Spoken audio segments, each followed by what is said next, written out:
So, a while back, I was at a Chipotle, just a regular Tuesday. I wasn't in a hurry, I wasn't having a bad day, everything was fine. I walked up to the counter, the guy asked what I wanted, and I completely blanked. Just stood there like I had never seen a burrito before in my life. Like my brain just went, yeah, I don't know what to tell you, buddy, you're on your own. And I stood there, mouth slightly open, holding up the entire line, while a very patient man waited for me to remember that I like chicken. That's when I realized something. Ordering food is way more stressful than it has any right to be. And I'm not talking about anything crazy. I'm not talking about navigating a Michelin star menu in Paris. I'm talking about a burrito bowl, a drive-thru, a sandwich, stuff we do multiple times a week, stuff that should be easy. And yet somehow, every single time, there's something. I started paying attention to just how many ways the simple act of ordering food can go completely sideways. And I'm here to tell you, it's a lot. Let's start with the drive-thru. The drive-thru was invented to make life easier. Get in, order, get out. Genius. Except they forgot to account for the speaker system. Because I have never once pulled up to a drive-thru speaker and thought, wow, excellent audio quality. It always sounds like the person taking your order is standing at the bottom of a well during a thunderstorm. You say a large. They think you said a small. You say no onions. They hear extra onions. And by the time you realize what happened, you're already 3 miles down the road and your burger is basically a French onion soup. And then there's the menu. I don't know when fast food menus became the size of a CVS receipt, but here we are. You pull up, you've got maybe 45 seconds before the car behind you starts getting impatient. And you're up there squinting at a screen that's got limited time offers and combo numbers and seasonal specials and a whole separate breakfast menu that apparently ends at 10:31 a.m. because 10:30 is too reasonable. You make a decision, you order, you pull forward. And then every single time, without fail, about 6 seconds after you've committed, you think of something better. I once sat in a drive-thru line for 10 minutes, knew exactly what I wanted, and the second the speaker crackled on, I ordered something completely different. Don't ask me why, I couldn't tell you. The pressure just got to me. I went home with a fish sandwich, and I don't even like fish sandwiches. I ate it. Didn't enjoy a single bite. Entirely my own fault. Now, let's talk about the people who go in the other direction. The ones who are a little too prepared. You know the type. They walk up to the counter, and they've clearly been planning this order since breakfast. And that would be fine, except the order itself is unhinged.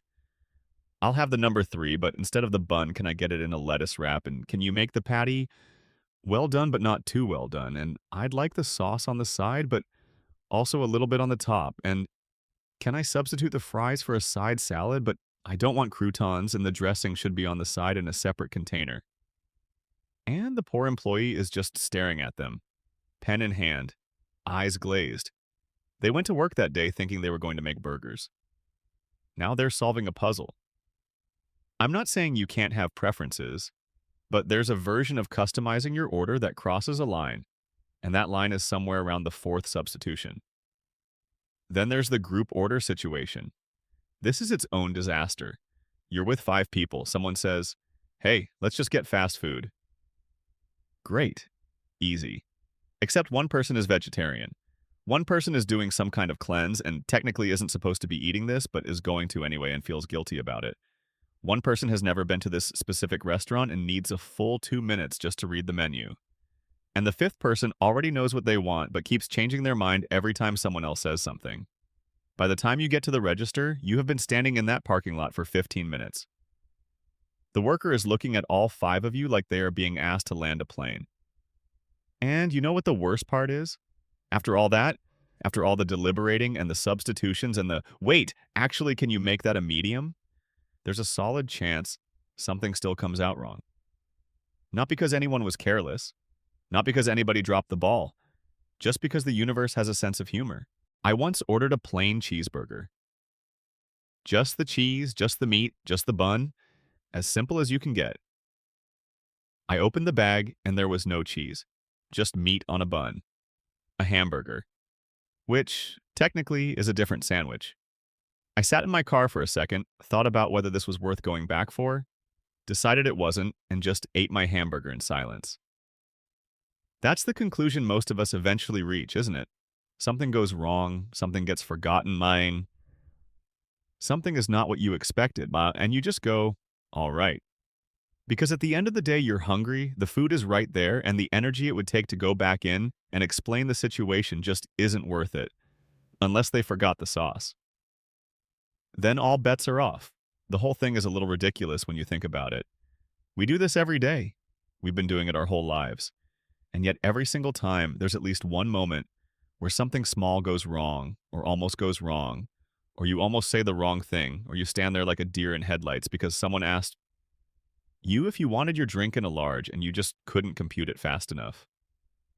Ordering food shouldn't be a test of character, but somehow it kind of is. And every time you make it through the line without incident, without blanking, without accidentally ordering the fish sandwich, that's a win. Take it.